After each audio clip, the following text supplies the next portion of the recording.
Andrew Bustamante shares his perspective on Jeffrey Epstein, suggesting that Epstein was most likely an intelligence asset, though probably not for the CIA or Mossad. Instead, Bustamante leans toward the theory that Epstein was a covert informant for the FBI.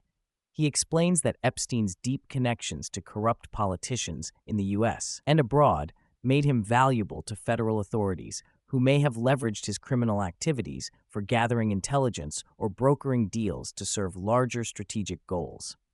According to Bustamante, sexual abuse and trafficking were not the primary focus of the FBI in handling Epstein, but rather the potential to use him to expose conspiracies or political corruption.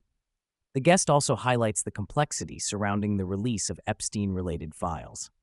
Despite public and political pressure, the release of documents is controlled by the Justice Department, which decides what information becomes public after Congress reviews and redacts the files.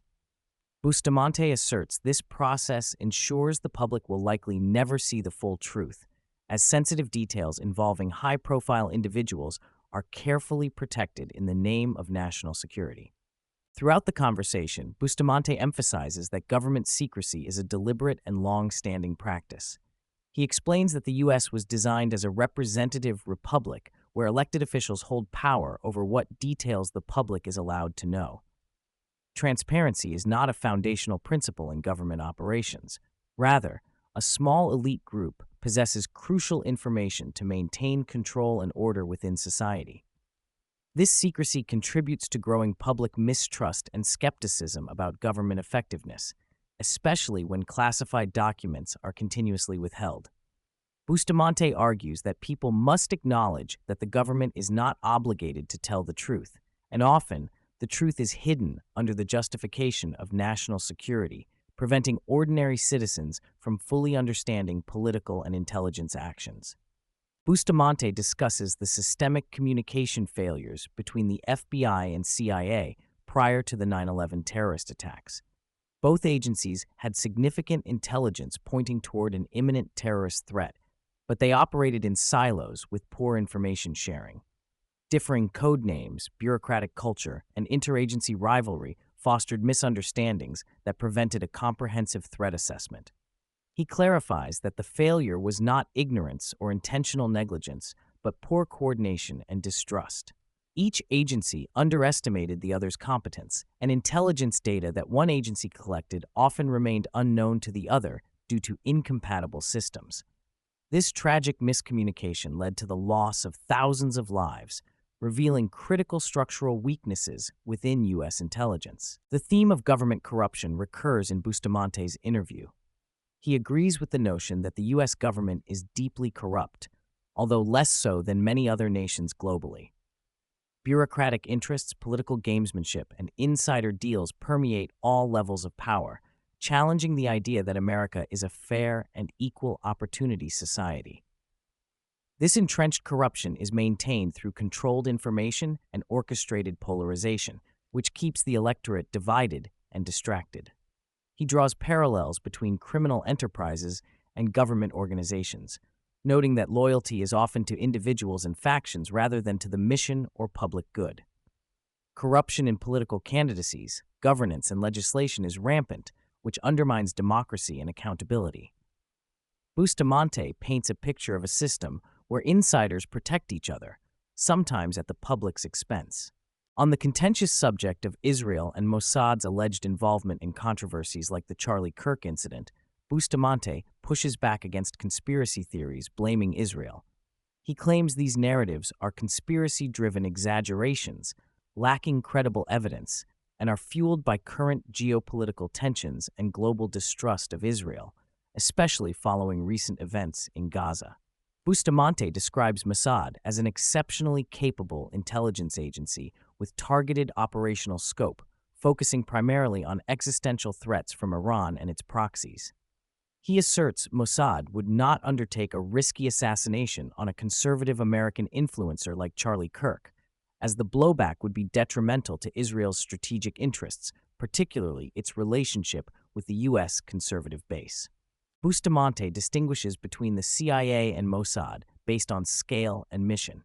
While the CIA is far larger, with a broader global footprint and budget, Mossad focuses intensely on a limited geographic region with high specialization in sabotage and assassination. This focus allows Mossad to execute high-risk operations with greater willingness to accept casualties and failures compared to the CIA.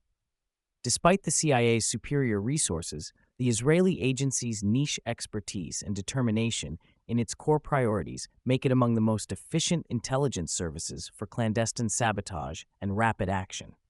Mossad's operations often have more direct consequences on Israel's immediate national security, while the CIA's scope demands broader strategic intelligence gathering and a more cautious operational risk profile. Bustamante exposes the theatrical nature of U.S. political polarization, especially between Democrats and Republicans. Though publicly at odds on major issues, many high-ranking politicians maintain friendships and networks that cross party lines. In private, they collaborate and align their interests for mutual benefit, undermining the adversarial image portrayed in media and public discourse. He explains that this dynamic maintains the political status quo, motivating extreme voter factions to turn out while quietly ensuring lawmakers uphold the system that keeps them in power. Occasional cross-party cooperation on key legislation exemplifies how politics is often about power preservation rather than ideological battles fought in the public eye. Bustamante delves into the unique mindset inculcated in CIA operatives, focusing on probabilistic thinking learned from both training and exposure to criminal behavior. CIA officers operate in a world of uncertainty and incomplete information, making decisions based on the greatest odds of success rather than seeking guarantees. This mindset aligns closely with how criminals think, as both must navigate high-risk environments with limited assurance. He highlights the CIA's emphasis on human interaction skills such as manipulation, motivation, and persuasion, which are essential in managing assets and achieving intelligence goals. Agents develop tools like mirroring and behavioral assessment to build trust and influence targets subtly, demonstrating a sophisticated human intelligence craft beyond mere spy fantasy.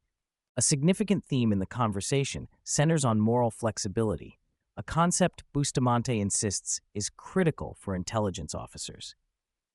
Unlike rigid ethical absolutes, moral flexibility allows operatives to adapt their principles to situations to achieve mission objectives. He acknowledges that many officers come from challenging personal backgrounds, with trauma or mental health struggles, and this flexibility is both a survival mechanism and a professional necessity. Bustamante reveals that CIA recruits individuals willing to navigate the razor-thin line between heroism and illegality. This ambiguity blurs conventional distinctions between right and wrong, emphasizing outcomes over strict morals. He contrasts this with politicians who violate oaths without moral flexibility, which he labels outright immorality. Reflecting on America's monumental $38 trillion debt, Bustamante connects financial mismanagement to political corruption and economic policy failures. He explains that the U.S., as the first global superpower to face such debt, must confront painful economic restructuring, potentially triggering a second Great Depression as the only viable reset. Printing more money currently masks the problem, but does not resolve underlying structural imbalance. He underscores that the wealthy benefit disproportionately due to asset inflation, while middle and lower classes suffer diminishing purchasing power. Bustamante warns that without collective acknowledgement and action to share the burden of economic pain, wealth inequality will deepen, and the middle class risks collapse. After leaving the agency, Bustamante recounts his challenging transition into civilian life, initially feeling his espionage skills had no market value. Yet, he eventually leveraged those intelligence training skills into business success, impressively gaining 8 promotions in 6 years through rapid learning, strategic influence, and recruiting advocates to support his goals. He founded Everyday Spy, a brand and consultancy aimed at teaching spy skills, such as persuasion, manipulation, and strategic thinking, to entrepreneurs and business leaders. Bustamante argues these skills give executives asymmetric advantages, enabling them to scale their companies more effectively by managing people and anticipating threats, showcasing the direct relevance of intelligence methods in competitive business environments. Bustamante shares insights into his personal life, including meeting his wife during CIA onboarding and raising a child while both served undercover. He reflects candidly on the agency's lack of accommodation for family life, describing how their child became more of a mission distraction than a factor the CIA supported. Both eventually left to prioritize their family.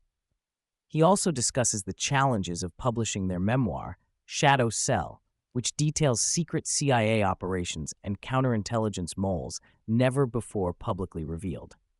The book took 3 years to get cleared by the CIA, involving tense negotiations over sensitive content.